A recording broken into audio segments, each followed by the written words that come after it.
तो hi guys, welcome back. आज की हम इस वीडियो में एजुकेशन लोन के ऊपर बात करेंगे। मैं अपना पर्सनल एक्सपीरियंस शेयर करूंगा आपके साथ कि मुझे 24 लाख का लोन कैसे मिला है विदाउट कोलेट्रल। कि बहुत सारे स्टूडेंट ऐसे होते हैं जिनका एम ही ये होता है हम एजुकेशन लोन ले, बाहर जाएं, पढ़े और उसको रीपे करें। सेम गोस टू मी कि हमारे पास भी इतना फंड नहीं था तो मैंने भी एजुकेशन लोन लिया है। अब मैं बाहर आया हूँ, पढ़ रहा हूँ। तो इस वीडियो में हम बात करेंगे कि मैंने कौन से बैंक से लोन लिया है, मैंने कौन कौन से डॉक्यूमेंट्स लगाए हैं और इसका प्रोसेस क्या होता है। और फोर्थ चीज, इज इट वर्थ है लोन लेके बाहर आके पढ़ना और नहीं है, हम इस पे भी बात करेंगे। और हम इस पे भी बात करेंगे कि मैंने अपनी फाइल स्ट्रॉन्ग कैसे करी है, क्या क्या मैंने ट्रिक्स एंड टिप्स अपनाई है जो कि मुझे अप टू 24 लाख का लोन इजीली मिलेगा। इस वीडियो को पूरा देखना, तो माइट भी आपको कुछ ऐसी यूजफुल इन्फॉर्मेशन मिल जाए, आपको भी इजीली लोन मिल सके। आइए स्टार्ट करते हैं।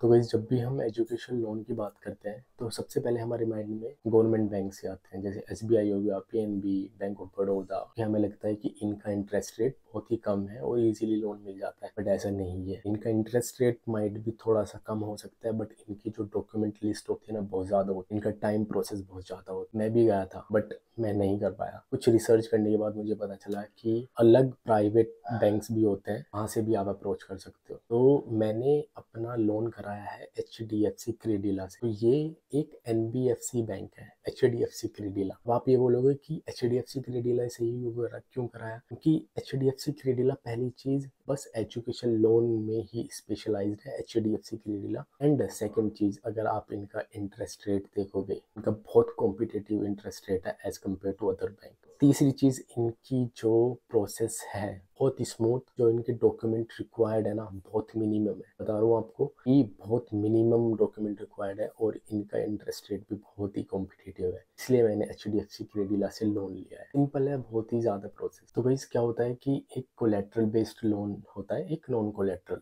कोलेट्रल मीन्स का मतलब कि आपको प्रॉपर्टी के बिहाफ पे लोन मिलता है। नॉन कोलेट्रल होता है कि विदाउट आपको कोई प्रॉपर्टी रखे हुए आपको सैलरी बेस्ड पे आपका जो को एप्लीकेंट है, जो आपके फादर मदर या फिर कोई भी भाई बहन, उनकी सैलरी पे आपको लोन मिलेगा। ठीक है, मेरा जो को एप्लीकेंट था वो मेरी सिस्टर थी। उनकी सैलरी अगर मैं बताऊं आपको तो उनकी सैलरी ऑलमोस्ट 45 बिटवीन 50,000 थी। तो मेरी सिस्टर जो है वो मेरा को एप्लीकेंट थी। तो अगर हम डॉक्यूमेंट की बात करें तो डॉक्यूमेंट्स मैंने क्या क्या डॉक्यूमेंट्स दिए हैं उनको, ठीक है, बहुत सिंपल डॉक्यूमेंट्स है, आपको बताऊंगा मैं। आपको इतना बहुत बड़ा ज्यादा डॉक्यूमेंट्स नहीं लगेंगे। एप्लीकेंट जो मेरे डॉक्यूमेंट्स हैं वो लगे हैं। मैंने अपना ऑफर लेटर दिया है, अपना आइल्स, मैंने सारा अकेडमिक दिया है उनको। मेरा अकेडमिक जो 10th 12th मेरी बैचलर की डिग्री होगी सारी की सारी वो दी है मैंने अपना पासपोर्ट दिया है। ठीक है, आधार और पैन कार्ड ये डिजी लॉकर वाले दिए हैं मैंने उनको। फोटो खींच के स्कैन वगैरह नहीं दिए, डिजी लॉकर वाले मैंने दिए इनको। और मैं काम कर रहा था इंडिया में, मैं जॉब कर रहा था, तो मैंने वहाँ का ऑफर लेटर और 3 महीने की पे स्लिप दी है। ये मेरे डॉक्यूमेंट्स हो गए जो मैंने उनको दिए हैं। अब बात करते हैं को एप्लीकेंट की। को एप्लीकेंट का सेम ही है कि आधार और पैन कार्ड डिजी लॉकर वाले एंड पे स्लिप। जो पे स्लिप होती है वो 3 महीने की उनको मैंने दी थी।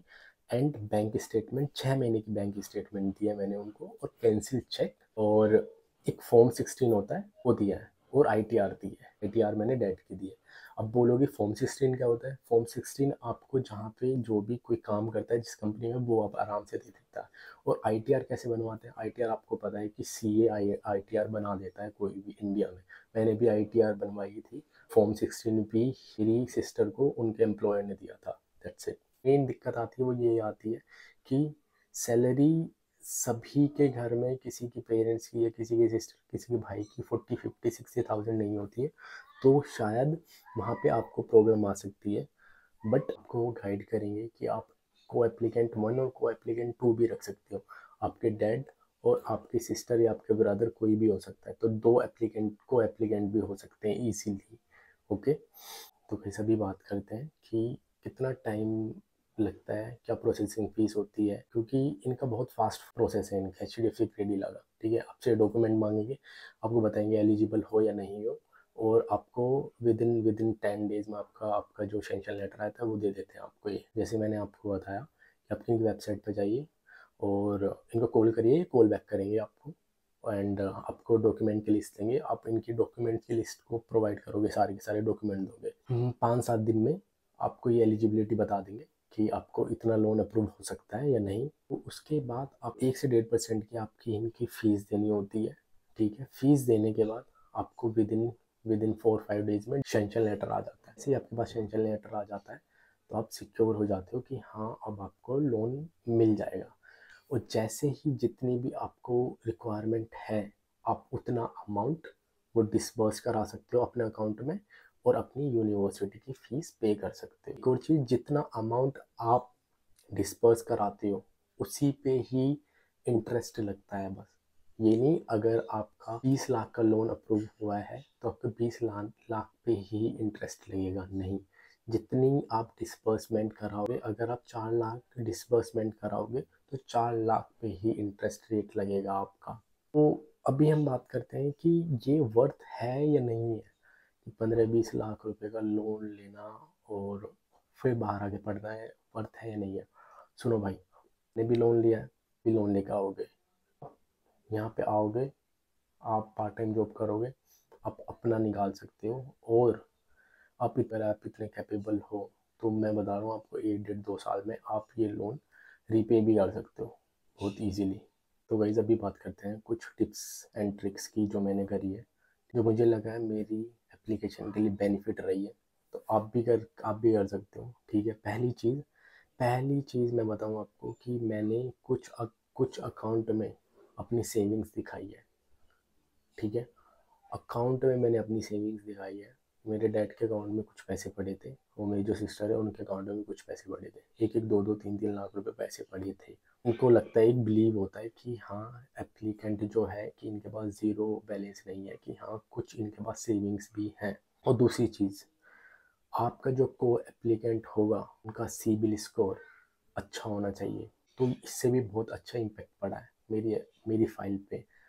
इसी चीज़ में आपको बताऊं कि आप क्या कर सकते हो, जो प्रोसेसिंग फ़ीस होती है उसमें आप नेगोशिएट कर सकते हो। कि पहले उन्होंने मेरे को बोला था कि हमारी जो प्रोसेसिंग फ़ीस है 1.5 है, बट मैंने नेगोशिएट करके उनको 1 पॉइंट की प्रोसेसिंग फ़ीस दी थी। तो माइट भी आप 10-15 हज़ार रुपये यहाँ पे बचा सकते हो जो मैंने बचाए हैं। तो माइट भी आप भी कर सकते हो ये वाली चीज़ें। और सबसे अच्छी बात HDFC क्रेडिला की है कि आप अपनी एप्लीकेशन स्टार्ट कर सकते हो without offer letter. Yes, without offer letter आप अपनी एप्लीकेशन स्टार्ट कर सकते हो, उनके लिए कोई दिक्कत नहीं है। यही इसीलिए मैं HDFC क्रेडिला में गया। तो गाइज ये मेरा एक्सपीरियंस था HDFC क्रेडिला का। तो माइट भी बहुत सारे अदर्स बैंक्स भी हैं NBFC, और तो आप खुद की रिसर्च भी करना थोड़ी सी, ठीक है ना। आप 1-2 जगह जाके पहले अप्लाई भी करना जो आपको कॉम्पिटेटिव रेट्स दे, इंटरेस्ट रेट, आप उनके पास जाना। ऐसे नहीं कि आप ब्लाइंडली HDFC क्रेडिला के पास ही जाओ, नहीं। आप जो अदर्स बैंक्स हैं उनके पास भी जाना, तो शायद आपको ऐसे भी लग सकता है कि हाँ इसका इंटरेस्ट रेट मुझे HDFC से कम मिल रहा है, तो आप उसको भी अप्रोच कर सकते हो। बट मेरे टाइम पे इनका मुझे 10.25 का इंटरेस्ट रेट पे लोन मिला है, ठीक है। तो ये वेरी करता रहता है, आपको शायद थोड़ा कम भी मिल सकता है, ज़्यादा ही मिल सकता है। तो ये डिपेंड्स करता है मार्केट पे। तो यही था इस वीडियो में। अगर आपको कुछ भी डाउट हो किसी भी चीज़ का तो आप कमेंट कर सकते हो।